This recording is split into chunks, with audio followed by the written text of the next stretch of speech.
Dear students, आज हम लोग ट्रिग्नोमेट्रिक फंक्शन का 5th लेक्चर कर रहे हैं। लास्ट लेक्चर में हम लोग अच्छी बात सीखे थे। 6 जो ट्रिग्नोमेट्रिकल फंक्शंस हैं उनका हम लोग डोमेन पढ़े थे, रेंज पढ़े थे, यानी उसका लिमिटेशंस हम लोग पढ़े थे। जैसे साइन थीटा यदि है तो उसको डिफाइंड होने के लिए थीटा का मान क्या क्या हो सकता है, साइन थीटा का मैक्सिमम वैल्यू क्या हो सकता है, इसका मिनिमम वैल्यू क्या हो सकता है, और इन सबों का एप्लीकेशन हम लोग इसके ग्राफ खींचने में करेंगे। ठीक है, देखिए हम लोग इस फिगर को हम लोग देखते आ रहे हैं। ये ऐसा लिखिए कि मान लीजिए कोई मूविंग लाइन है जिसका इनिशियल पोजीशन OX है और वो एंटी क्लॉकवाइज डायरेक्शन में घूमकर OP पोजीशन में पहुंचती है and it makes an angle theta. तो 6 ट्रिग्नोमेट्रिकल फंक्शन हम लोग ऐसे लिखते हैं। हम मान लीजिए कोई आपसे कहे एंगल तुम्हारा माइनस थीटा के टर्म में हो, इस रूप में हो, इसको बदलना, चेंज करना हो थीटा के टर्म में। क्या करना है? माइनस थीटा को थीटा के टर्म में चेंज करना। तो हम लोग यहां से माइनस थीटा मीन्स क्या होगा कि मूविंग लाइन क्लॉकवाइज डायरेक्शन में ऐसे घूमे, यह कोण तुम्हारा माइनस न्यूमेरिकली थीटा। जैसे ही डायरेक्शन हम दिए clockwise, it means it is A negative है। अभी कि हम कहें कि इस एंगल के लिए बेस तुम्हारा यह, हाइपोटेन्यूज तुम्हारा यह, और परपेंडिकुलर तुम्हारा यह। देख रहे हैं एक्स दोनों में same, length of moving line भी सेम। अंतर क्या है इन दोनों में? ये दोनों न्यूमेरिकली सेम है, लेकिन अलजेब्रिकली PM पॉजिटिव है और P1M तुम्हारा निगेटिव है। क्लियर है? यानी आपसे कोई पूछे, देखो तो साइन इन ट्रायंगल यहां OP1M आपसे कहे साइन माइनस थीटा। देखिए तो माइनस थीटा के लिए ये माइनस थीटा है, इसके लिए तुम्हारा परपेंडिकुलर है P1M और बाई OP1। इसको आप लिख सकते हैं P1M को लिख सकते हैं माइनस PM बाई OP, और this is your minus Y by R, और minus Y by R means क्या होगा? यहां हम लोग लिख देंगे माइनस साइन। क्लियर है? यानी साइन माइनस थीटा कभी भी हमें मिलेगा तो उसके जगह पर हम लोग क्या लिखेंगे? Minus sine theta. अब ये 6 ट्रिग्नोमेट्रिक फंक्शन है, इसको आप ध्यान में रखेंगे कि y जिसके साथ भी होगा, y है यहाँ, y तुम्हारा है यहाँ, y तुम्हारा है यहाँ, y तुम्हारा है यहाँ, इसमें चिन्ह तुम्हारा माइनस लगेगा। लेकिन cos थीटा और sin थीटा है, इसमें तो y है नहीं, यानी ये जस का तस रहेगा। यानी अब हम लोग ध्यान में रखेंगे कि cos minus theta, this is your cos theta. ये यहां से तुम्हारा tan माइनस थीटा, तो देखो तो tan वाले में y है, यानी ये आ जाएगा माइनस tan थीटा। इसी तरह से cot माइनस थीटा, तो ये चलाएगा माइनस कॉट थीटा। क्लियर है? और हम लोग सेक माइनस थीटा, सेक में क्या देख रहे हैं? इसमें तुम्हारा y नहीं है, यानी ये चलाएगा तुम्हारा sec theta. Cosec minus theta, this is your minus cosec theta. Clear है?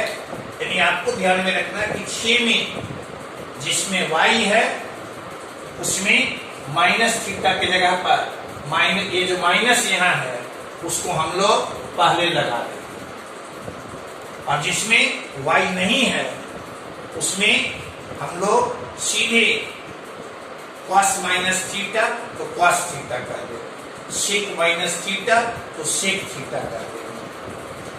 क्लियर है? कोई डाउट नहीं? आगे देखिए, यहां एक चीज और हम लोग ध्यान रखें। आपको याद होगा कि हम लोग आपसे चर्चा किए, फर्स्ट टॉपिक, फर्स्ट लेक्चर में चर्चा की है एक को टर्मिनल एंगल्स, को टर्मिनल एंगल्स। को टर्मिनल समझते हैं? जैसे तुम्हारा मूविंग लाइन का इनिशियल पोजीशन है OX, या मूव करके OP पोजीशन में पहुंच गई, तो OX को हम लोग कहते हैं एंगल थीटा का इनिशियल पोजीशन या इनिशियल साइड। OP को हम लोग कहते हैं फाइनल साइड और टर्मिनल साइड। क्लियर है? अब यदि आपसे हम पूछें कि ये मूविंग लाइन यहां से ऐसे घूमकर और फिर यहीं पहुंच जाए, कितने का एंगल बनेगा? तो एंगल बनेगा 2 पाई प्लस थीटा, 2 पाई प्लस थीटा का। क्लियर है? या देखिए, तो यहां से ये मूविंग लाइन ऐसे घूमकर यहां पहुंच जाए, तब ये कितने का एंगल बनेगा? तो -2 पाई और प्लस थीटा। क्लियर है?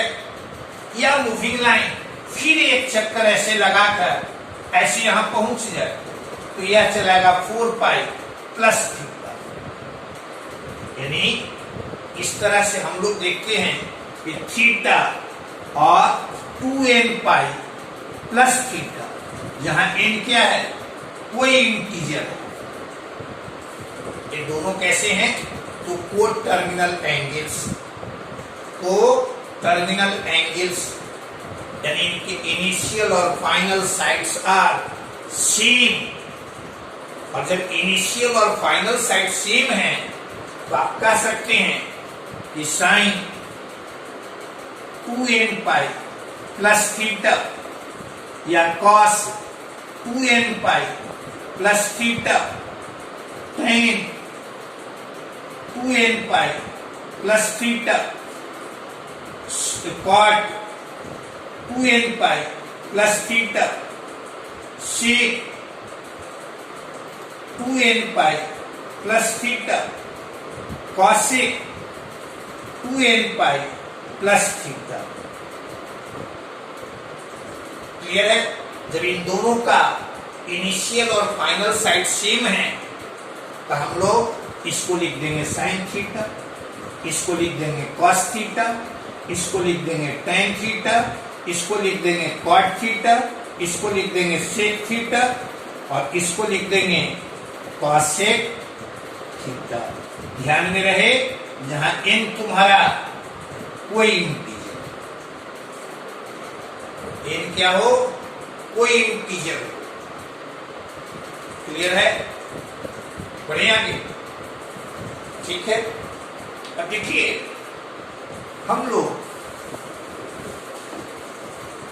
आगे हम लोग देख रहे हैं ग्राफ्स,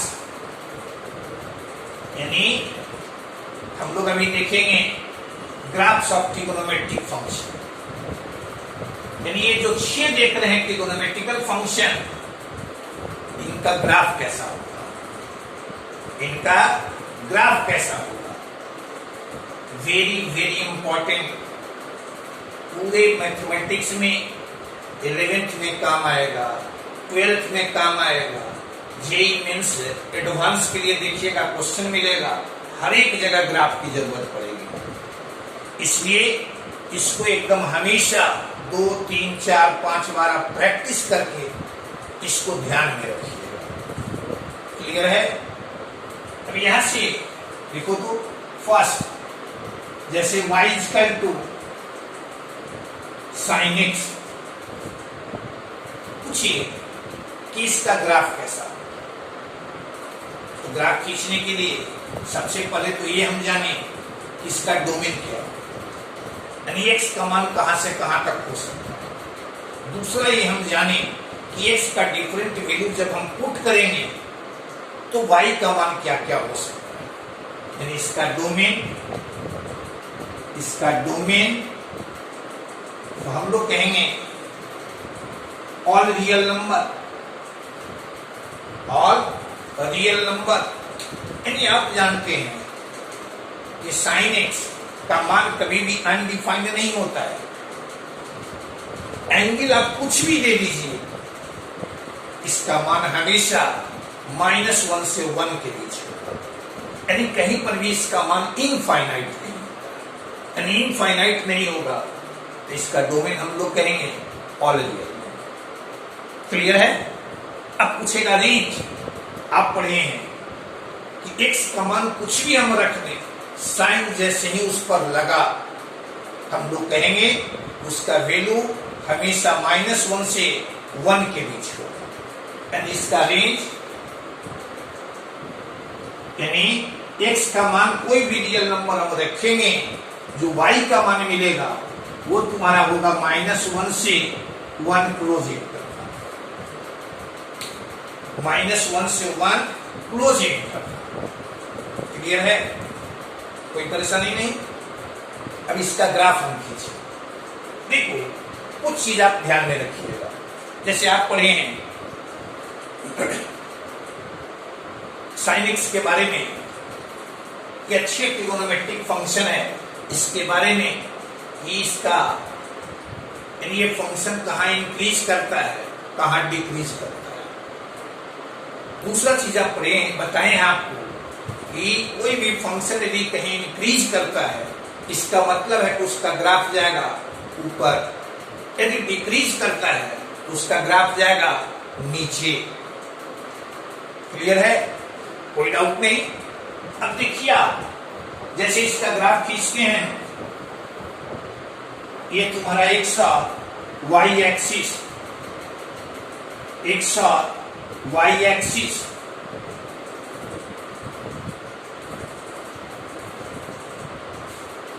आप पढ़ते हैं इसका रेंज है -1 से 1। इसका मतलब क्या है?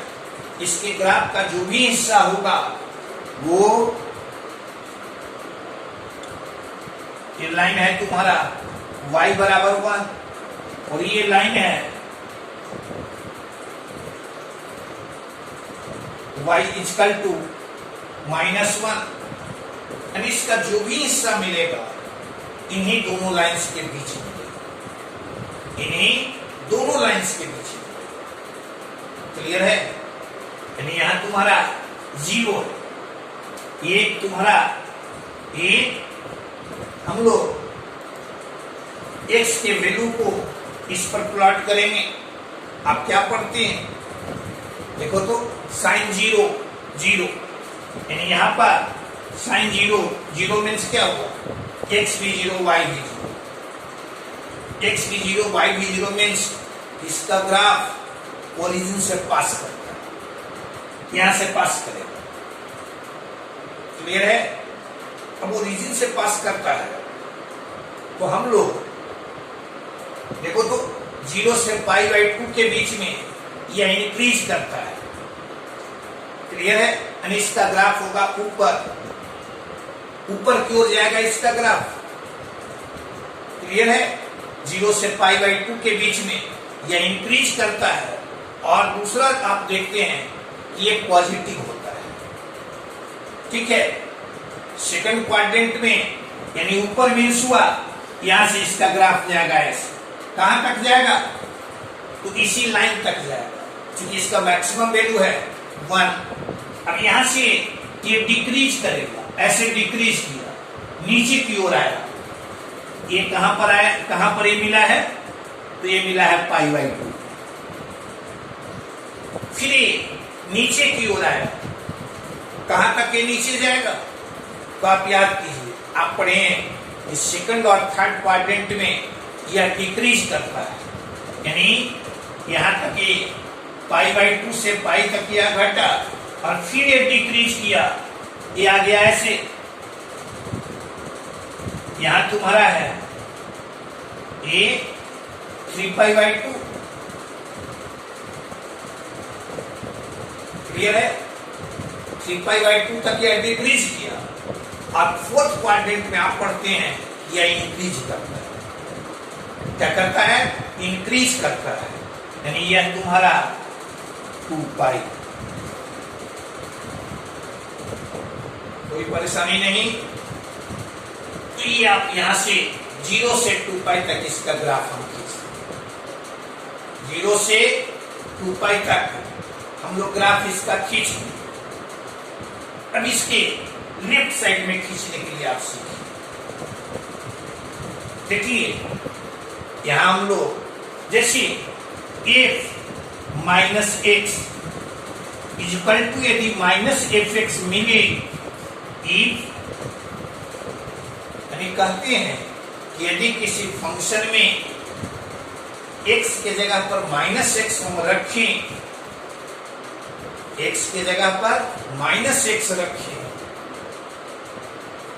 x के जगह पर यहां माइनस एक्स रखें और फंक्शन का साइन यदि चेंज कर जाए, फंक्शन का साइन चेंज कर जाए, तो हम लोग कहेंगे कि fx तुम्हारा कैसा फंक्शन है?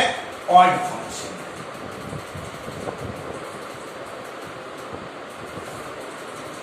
क्लियर है? अब तुम पढ़ते हो साइन, अभी पढ़े कि साइन माइनस एक्स तो minus sine x, minus sine x, यानी साइन एक्स कैसा? तो ऑड फंक्शन। कैसा फंक्शन? Odd function.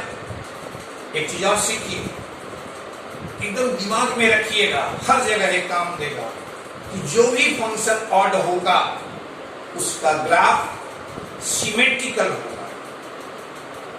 कैसा होगा? सिमेट्रिकल। किसके रेस्पेक्ट में? तो with respect to origin, with respect to origin. यानी यहां मिला है ग्राफ तुम्हारा ऐसा, तो यहां ग्राफ मिल जाएगा इशू ऐसा, क्योंकि ये ऑड फंक्शन है। जैसा ग्राफ यहां वैसा ही ग्राफ यहां। यहां देखो ग्राफ मिला ऐसा, तो ओरिजिन के रेस्पेक्ट में यानी ये ग्राफ आएगा तुम्हारा इस रूप का, यहां से ये आएगा ऐसे। क्लियर है? यह तुम्हारा माइनस π/2, यह तुम्हारा माइनस पाई, यहां तुम्हारा माइनस 3π/2 और यहां तुम्हारा -2। क्या कहे? देखिए आप 0 से 2π तक ग्राफ हम खींचे, और लेफ्ट साइड में खींचने के लिए आपको हम बोले कि sin x एक ऑड फंक्शन है। कोई पूछेगा कैसे? तो sin x में x की जगह पर यदि -x हम रखते हैं तो साइन उसका चेंज कर जाता है, साइन चेंज कर जाता है, और साइन जब चेंज करेगा तो वो फंक्शन ऑड होगा, और जो फंक्शन ऑड होगा उसका ग्राफ सिमेट्रिकल अबाउट ओरिजिन होगा। यानी जैसा यहां मिला वैसा ही तुम्हारा यहां, जैसा यहां मिला वैसा ही तुम्हारा यहां। क्लियर है? कोई परेशानी नहीं? एक चीज और सीखिए आप, ये तो हुआ ऑड फंक्शन तो, ठीक है? देखो जैसा ग्राफ तुम यहां से देख रहे हो या यहां से तुम देखिए ऐसे, यहां भी देख रहे हो उसी तरह का ग्राफ देख रहे हो।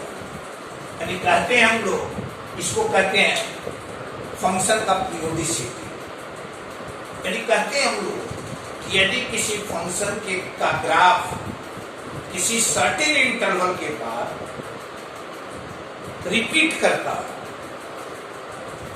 यदि किसी फंक्शन के का ग्राफ किसी सर्टेन इंटरवल के बाद रिपीट करता हो, तो हम लोग कहेंगे कि वो फंक्शन पीरियोडिक है। कैसा है? पीरियोडिक। देखते हो -2π यहाँ ऐसे है और 0 के बाद फिर वो ऐसा ही निकला, -π यहाँ ऐसे और फिर यहाँ पाई के बाद देख रहे हो उसी रूप का मिलता है। यानी कहते हैं हम लोग कि sin x is a periodic function, is a periodic function। पूछेगा इसका पीरियड, तो इसका बीट पीरियड तुम्हारा 2π। क्लियर है? अब इसमें sin x के ग्राफ में के बारे में तुम्हें sin x के बारे में क्या क्या चीज ध्यान में रखना है? डोमेन और रियल नंबर, रेंज -1 से 1, इसका ग्राफ इस रूप का, इसके बारे में कहेंगे ये कैसा फंक्शन? Odd function. फिर इसके पीरियोडिसिटी के बारे में कहेंगे कि यह एक पीरियोडिक फंक्शन है। कैसा फंक्शन? पीरियोडिक। यानी इसका ग्राफ का शेप या इसका वैल्यू किसी खास इंटरवल 2π के बाद अगेन रिपीट करता है, तो हम लोग कहेंगे कि ये फंक्शन पीरियोडिक है विथ पीरियड 2π। क्लियर है? 5 चीज ध्यान में रखना है। यह ग्राफ, यह और ये। क्लियर? आगे बढ़ो। हाँ जी, देखो तो दूसरा है तुम्हारा y = cos x। आप याद कीजिए, आपको कहें, आप पढ़ें x, देखते हो cos x तुम्हारा है या जो कभी भी अनडिफाइंड नहीं, इसके बारे में आप पढ़ें, जिसका maximum value 1, minimum value -1। Clear है? यानी पूछेगा इसका डोमेन तो ऑल रियल नंबर। क्यों कह दिए? क्योंकि इसका कहीं भी मान अनडिफाइंड नहीं है, एवरीवेयर इसका फाइनाइट वैल्यू है और वो वैल्यू है -1 to 1। यानी इसका रेंज -1 से 1। क्लियर है? अब इसका ग्राफ हम खींचे। ग्राफ ये तुम्हारा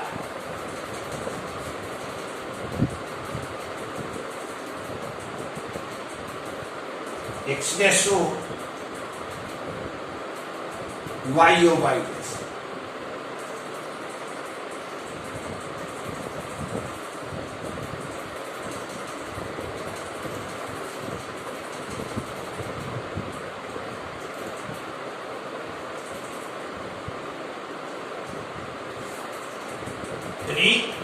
इसके ग्राफ का जो भी हिस्सा होगा इन्हीं दोनों लाइन के बीच होगा, इसके ऊपर नहीं होगा, इसके नीचे नहीं। क्लियर है? अब आपसे हम पूछे cos 0 यानी 1, यानी 0 पर तुम्हारा 1। याद कीजिए, cos थीटा के बारे में आपको दिखाए हैं कि cos थीटा फर्स्ट क्वाड्रेंट में 0 से π/2 के बीच में वो डिक्रीज करता है। क्या करता है? डिक्रीज करता है। देखिए cos 0 का मान 1, cos π/2 का मान 0, फिर cos π का मान -1। यानी कह सकते हैं कि फर्स्ट और सेकंड क्वाड्रेंट में यह डिक्रीज करता है और थर्ड एंड फोर्थ क्वाड्रेंट में यह इंक्रीज करता है। इसका मतलब क्या है कि फर्स्ट एंड सेकंड क्वाड्रेंट में इसका ग्राफ जाएगा नीचे, थर्ड और फोर्थ क्वाड्रेंट में इसका ग्राफ जाएगा ऊपर। यानी यहां से यह तुम्हारा ऐसे, यहां से ये तुम्हारा ऐसे, यहां से यह तुम्हारा यानी यहां तुम्हारा 0 पर 1, π/2 पर 0 और फिर पाई पर तुम्हारा -1 और क्लियर है 3π/2 पर यह तुम्हारा 0, 2π पर फिर तुम्हारा यह 1। क्लियर है। राइट साइड में ग्राफ हम खींच देखो यहां किया f-x यदि fx के बराबर मिले, कहते हैं कि x का साइन यदि हम चेंज करें फिर भी fx तुम्हारा चेंज नहीं करे तो हम लोग कहेंगे fx तुम्हारा इवन फंक्शन। कैसा फंक्शन? इवन। देखते हो cos -x अभी आप पढ़े हैं कि cos -x तुम्हारा cos x यानी cos x कैसा फंक्शन? इवन। और आप यहां जानिए कि जो फंक्शन इवन होता है उसका ग्राफ एकदम याद रखिए, बहुत आसानी से आप खींच देंगे। जो फंक्शन इवन होता है उसका graph symmetrical about y axis होगा, यानी y एक्सिस के राइट साइड में जैसा ग्राफ वैसा ही लेफ्ट साइड। यहां देख क्या देख रहे हो, यहां ऐसे, इसका मतलब यहां तुम्हारा इस रूप का तो यहां तुम्हारा इस रूप ऐसे। फिर यहां देख रहे हो ऐसे, यानी यहां तुम्हारा ऐसे, यह π/2, यह -π/2, यहां तुम्हारा -π, यहां तुम्हारा -3π/2 और यहां तुम्हारा -2। क्लियर है? कोई डाउट भी नहीं? देखो तो यहां जैसा ग्राफ यहां वैसा ही ग्राफ तुम्हारा यहां, जैसा ग्राफ तुम देख रहे हो यहां या यहां वैसा ही ग्राफ तुम्हारा यहां, यानी देख रहे हो कि इसके जो cos x का ग्राफ है उसका c 2π के इंटरवल पर रिपीट कर रहा है, यानी कहेंगे कि cos x is a periodic function. Periodic function बीट पूछेगा पीरियड, तो पीरियड इसका पीरियड 2π। क्लियर है? cos x कैसा function? Periodic function with period 2π। कोई परेशानी नहीं? यानी फिर यहाँ 5 चीज तुम्हें ध्यान में रखना। डोमेन, रेंज, इसका ग्राफ, ये तुम्हारा कैसा फंक्शन? Even function. और इवन फंक्शन के बारे में क्या कहे ध्यान में रखिएगा कि जैसा ग्राफ उसका y एक्सिस के राइट साइड में वैसा ही ग्राफ उसका y एक्सिस के लेफ्ट साइड में।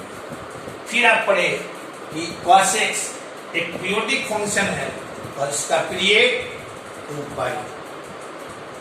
क्लियर है? कोई डाउट नहीं? आगे बढ़ो। हाँ जी, तीसरा y equal to 10x, y equal to 10x। इसका आप याद कीजिए 10x तुम्हारा है या y/x। इसे फाइनाइट होने के लिए क्या होना चाहिए?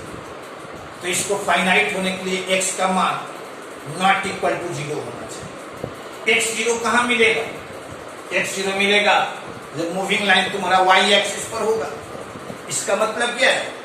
इसका वैल्यू फाइनाइट मिलेगा यदि एंगल y एक्सिस पर नहीं। आप याद कीजिए, आपको बताएं कि जो एंगल y एक्सिस पर बनता है उसको हम लोग रिप्रेजेंट करते हैं इससे।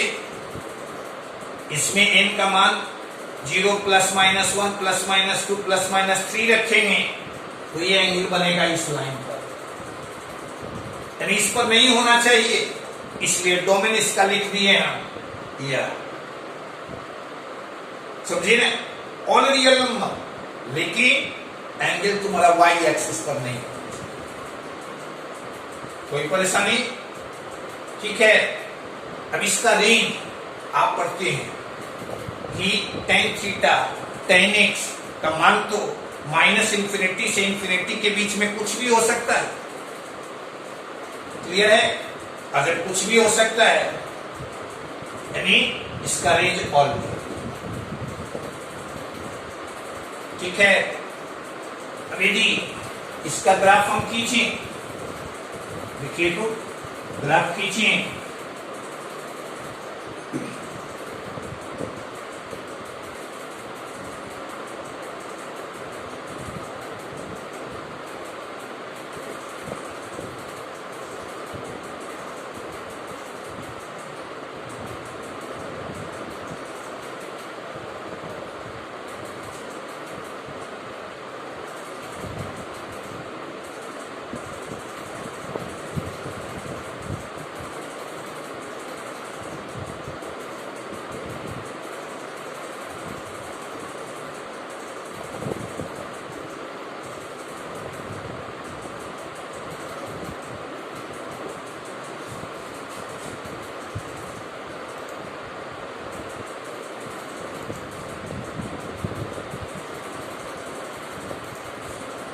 ठीक है। देखो तो आप पढ़े ten zero zero, ten zero zero यानी एक्स जीरो तो वाई भी जीरो, इसका मतलब कि ये पास करेगा ओरिजिन से। दूसरा आप पढ़े हैं ये टेन एक्स या टेन थीटा इंक्रीजिंग फंक्शन। कैसा फंक्शन? इंक्रीजिंग। क्लियर है? और जब इंक्रीजिंग है इसका मतलब इसका ग्राफ जाएगा ऊपर, यानी यहां से इसका ग्राफ हम लोग खींचेंगे ऊपर, लेकिन जैसे ही इसके पास जाएगा तो ये तुम्हारा अनडिफाइंड होगा, यानी ये ग्राफ ऐसा। क्या कोई डाउट भी? क्या करें? एक्स जीरो तो वाई भी जीरो, यानी पास करेगा ओरिजिन से। दूसरा कि ये इंक्रीजिंग फंक्शन है, यानी इसका ग्राफ जाएगा ऊपर, पाई बाई टू के पास जैसे ही ये जाएगा यहां अनडिफाइंड होगा, यानी यहां पर पैरेलल दिखा दो। ठीक है, कोई डाउट नहीं। अब देखो तो टेन माइनस एक्स तो माइनस टेन एक्स, इसका मतलब क्या हुआ कि ये तुम्हारा ऑड फंक्शन, और ऑड फंक्शन हुआ तो जैसा ग्राफ यहां वैसा ही ग्राफ तुम्हारा यहां। क्लियर है? कोई परेशानी नहीं। फिर आप पढ़ते हैं, देखो तो कोण यदि यहां बनेगा और कोण यहां बनता है तो y का मान जीरो, और y का मान जीरो, देखना इसका मान जीरो, यानी टेन थीटा तुम्हारा जीरो, यानी यहां पर फिर y का मान जीरो, यानी इंक्रीजिंग है, यह तुम्हारा ऐसा, और फिर ये तुम्हारा इसी तरह से ये ग्राफ चलेगा, यहां से ये चलाएगा इस आगे जाए। इसमें हम लोग कहेंगे यहां देखो तो ये ग्राफ आएगा, ये अब ये इस साइड में जैसा ग्राफ तुम्हारा यहां वैसा ही ग्राफ तुम्हारा मिलेगा यहां। क्लियर है? यानी ये एक्स डैश ओ एक्स, यानी इसके ग्राफ को खींचना रहेगा तो हम लोग कैसे खींचेंगे? सीधे इसका आप सिमेट्रिकल ग्राफ इसमें खींच दीजिए। ठीक है, सिमेट्रिकल ग्राफ खींचेंगे तो से देखो ये तुम्हारा उसी तरह का ग्राफ मिल रहा है, यानी ये ऑड फंक्शन भी हुआ, ऑड फंक्शन भी है, और साथ ही साथ इसका ग्राफ देखो तो रिपीट कर रहा है। कितने इंटरवल पर? तो पाई के इंटरवल, यानी क्या कहते हैं हम लोग कि tan x is a periodic function with period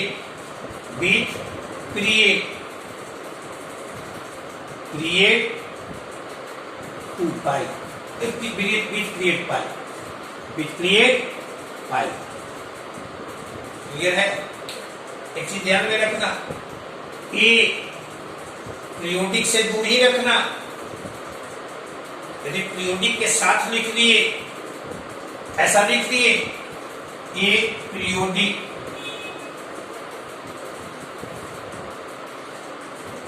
इसका मतलब समझते हो ना, ये हुआ नॉन पीरियोडिक।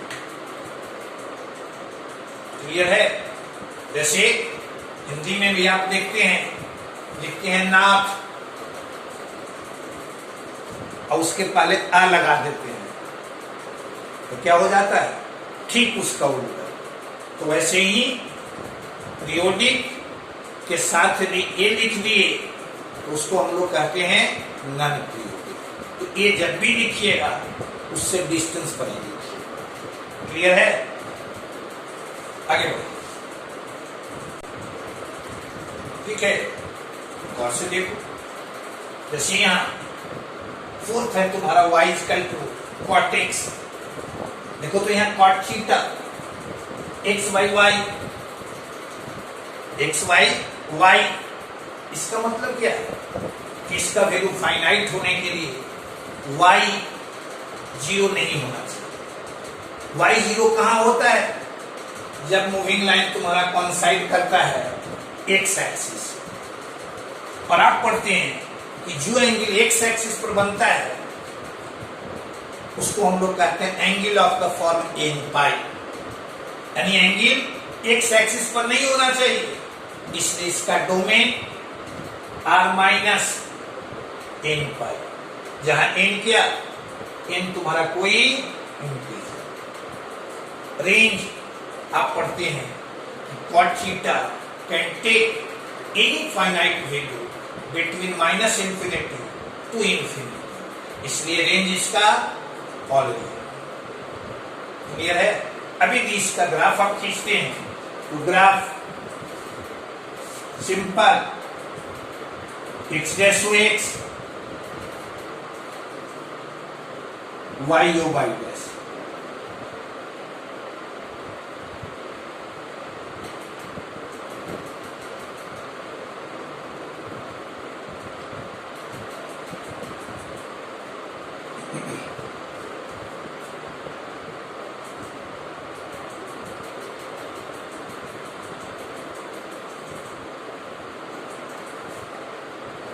ठीक है, देखो आप याद कीजिए, आपको बताए हैं कि cos थीटा एक डिक्रीजिंग फंक्शन है। कैसा फंक्शन? डिक्रीजिंग। डिक्रीजिंग का ग्राफ कैसा? तो उसका ग्राफ जाएगा नीचे। इधर जाएगा नीचे। देखो तो आप पढ़े हैं, स्कूल से पढ़ते आ रहे हैं, cot 0 अनडिफाइंड, यानी यहां पर यह अनडिफाइंड, एक यहां पर अनडिफाइंड है और ये डिक्रीज कर रहा है, यानी इसका ग्राफ खींचेंगे ऐसे। क्लियर है? यहां इसका ग्राफ खींचेंगे, यह तुम्हारा ऐसा। ठीक है, अब देखो तो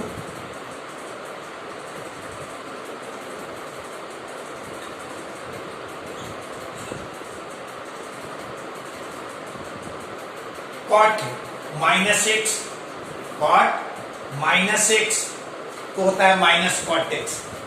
इसका मतलब क्या है कि ये ग्राफ तुम्हारा ऑड फंक्शन है। फंक्शन कैसा है? ऑड फंक्शन है। cot x ऑड फंक्शन, और ऑड फंक्शन है तो इसके बारे में क्या कहें कि इसका graph symmetrical about origin, symmetrical about origin, यानी यहां तुम्हारा ऐसा तो यहां चलाएगा यह ऐसा, यहां चलाएगा यह तुम्हारा ऐसा। अब देखो तो गौर से, जैसा यहां तुम्हारा ग्राफ है वैसा ही यहां भी है। कितने इंटरवल पर? तो पाई के इंटरवल पर, यानी कहेंगे it is periodic, it is periodic with period pi. ये कैसा फंक्शन? तो पीरियोडिक और इसका पीरियड पाई। क्लियर है? 5 चीज ध्यान में रखना। ये तुम्हारा डोमेन, ये तुम्हारा रेंज, ये इसका ग्राफ, ये तुम्हारा ऑड फंक्शन और ये तुम्हारा पीरियोडिक फंक्शन। क्लियर है? बढ़िया आगे आगे बढ़ो। देखो फिर y equal to sec x। देखो यहां सेक थीटा तुम्हारा ये, यानी इसके डिनोमिनेटर में कितना x, इसके भी डिनोमिनेटर में कितना x। इसका मतलब क्या है कि जहां तुम्हारा tan थीटा अनडिफाइंड होगा वहां तुम्हारा सेक थीटा भी अनडिफाइंड होगा। यानी जो डोमेन होगा tan थीटा का वही डोमेन तुम्हारा सेक थीटा। इसलिए ऐसा लिख दो, कोई डाउट नहीं। अब इसका रेंज आप पढ़ते हैं कि एंगल कुछ भी हम रखें, सेक थीटा का न्यूमेरिकल वैल्यू कभी भी 1 से कम नहीं, यानी यह -1 से छोटा और बराबर या 1 से ग्रेटर और इक्वल, यानी इसका रेंज तुम्हारा ये है। क्लियर है? सिंपली कोई स्कूल का लड़का तुमसे पूछ ले कि -1 और 1 के बीच क्यों नहीं, या तुम्हारा हाफ क्यों नहीं, तो क्या कहोगे? ये r/x है, r तुम्हारा हाइपोटेनिस, x तुम्हारा बेस। ये इसका मान हाफ कब मिलेगा? जब x बड़ा होगा r से, जो संभव है नहीं। इसलिए कहते हैं ये -1 और 1 के बीच नहीं। क्लियर है? अब इसका ग्राफ खींचिए तो ग्राफ इसका ऐसा x डैश और x y o y dash, ये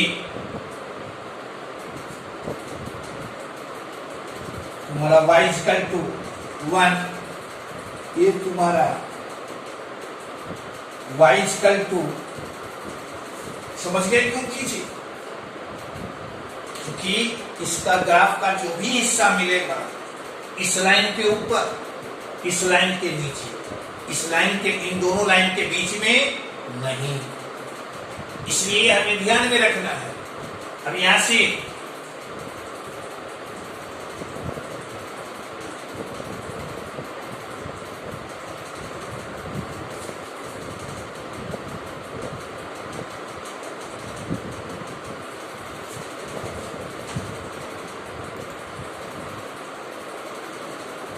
यह तुम्हारा π/2, यहाँ तुम्हारा पाई, यहाँ 3π/2, यहाँ तुम्हारा 2π, यहाँ -π/2, यहाँ -π, यहाँ तुम्हारा -2।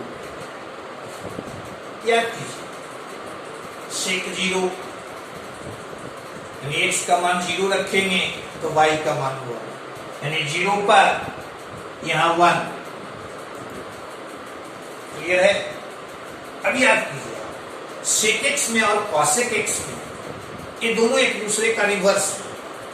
यानी कॉसेक्स जहां फर्स्ट क्वाड्रेंट में डिक्रीज करता है, सेक एक्स इंक्रीज करेगा। सेक एक्स क्या होगा?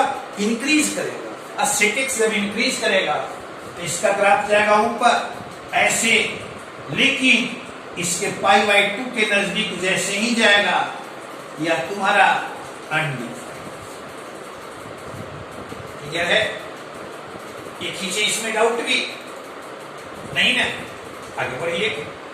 देखो सेक एक्स पूछिए आपसे, आप पढ़ते हैं सेक -θ, तो आप पढ़ते हैं सेक, यानी एक्स का चिन्ह बदलेंगे भी तो उस पर कोई प्रभाव नहीं पड़ेगा। यानी कैसा function? This is your even. ये कैसा है? इवन। इवन मीन्स जैसा यहाँ वैसा ही तुम्हारा यहाँ। क्लियर है? कोई डाउट नहीं? ये आप ध्यान में रखिएगा कि कॉस्ट जहां डिक्रीज करेगा सेक वहां इंक्रीज करेगा, कॉस्ट जहां इंक्रीज करेगा सेक वहां डिक्रीज करेगा। इसी तरह से इसका जो हम लोग आगे निकालेंगे तो यह मिलेगा हमें इशू।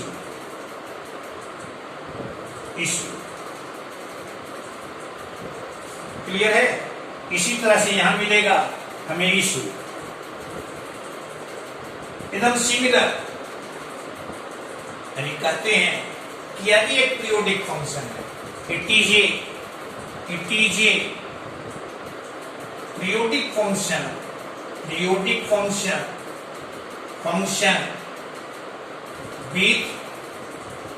with period 2π। क्लियर है? यानी आपको ध्यान रखना है यहां 5 चीज: domain, range, graph, even function और पीरियोडिक फंक्शन जिसका पीरियड 2π। क्लियर है? तो ये ध्यान में रखिए। आगे बढ़ो। हाँ जी, 6 y equal to cos x। तो हम लोग लास्ट की ओर पहुंच रहे हैं, इसलिए मुस्कुराइए। तुम लोग भी क्लास लगता है थक गए। थकना तो नहीं चाहिए, बहुत इंटरेस्टिंग है। और हम लोग लास्ट देख रहे हैं cosec x। अब इसका cosec थीटा यहां गौर से देखिए, r y y, यह तुम्हारा वैसा ही जैसा ही यहां लिया है। यानी इसको फाइनाइट होने के लिए y 0 नहीं। इसका मतलब क्या है कि जो डोमेन तुम्हारा cot थीटा का वही डोमेन तुम्हारा cosec। यानी इसका डोमेन रेंज, तो रेंज आप पढ़े हैं -∞ से -1, यूनियन 1 से इंफिनिटी, -1 पर क्लोज, 1 पर क्लोज। क्लियर है? अब इसका ग्राफ देखते हो, आप स्कूल में पढ़े हैं cosec 0 अनडिफाइंड, cosec 0 अनडिफाइंड। ठीक है ना? यानी यहां पर ये अनडिफाइंड। दूसरा sin x और cosec x दोनों एक दूसरे का उल्टा। इसका मतलब क्या है? फर्स्ट क्वाड्रेंट में sin x इंक्रीज करता है तो cosec x डिक्रीज करेगा। क्लियर है? यानी इसका ग्राफ इस रूप का, यहां से यह ऐसे, यहां से यह ऐसे। फर्स्ट क्वाड्रेंट में डिक्रीज किया, सेकंड में यह इंक्रीज किया। क्लियर है? थर्ड में यानी यहां से ये ऐसे, यहां से ये ऐसे। क्लियर है? cosec x, पूछिए आपसे cosec x आप पढ़ते हैं cosec -x, तुम्हारा माइनस cosec x। इसका मतलब कैसा function? This is your odd function. कैसा? ऑड। और जब ऑड फंक्शन है तो जैसा इसका ग्राफ यहां देख रहे हो, यानी इसका ग्राफ सिमेट्रिकल होगा अबाउट ओरिजिन। यानी यहां ऐसा तो यहां ग्राफ चलाएगा इशू, यहां से ऐसा। क्लियर है? यानी ये ग्राफ तुम्हारा मिला cosec x। यानी कहते हैं हम लोग इट इज पीरियोडिक। ये भी पीरियोडिक है, पीरियोडिक विथ पीरियड तुम्हारा। क्लियर है? 6 फंक्शन का ग्राफ आप देखिए और इसको एकदम याद रखिएगा, हर जगह ये काम देगा। समझ गए? इसलिए इसको याद रखिएगा। ये 12th के भी हर एक चैप्टर में काम देगा यहां भी बहुत सारे क्वेश्चन ऐसे मिलेंगे। अधिकांश क्वेश्चन में इंजीनियरिंग लेवल के क्वेश्चन देखिएगा जिसमें ग्राफ का एप्लीकेशन हम लोग करें, इसलिए इसको ध्यान में रखिए। कैसा लगा? अच्छा है? आसान था? तो आसान था तो इसे लाइक कर दीजिएगा, शेयर कर दीजिएगा एंड सब्सक्राइब।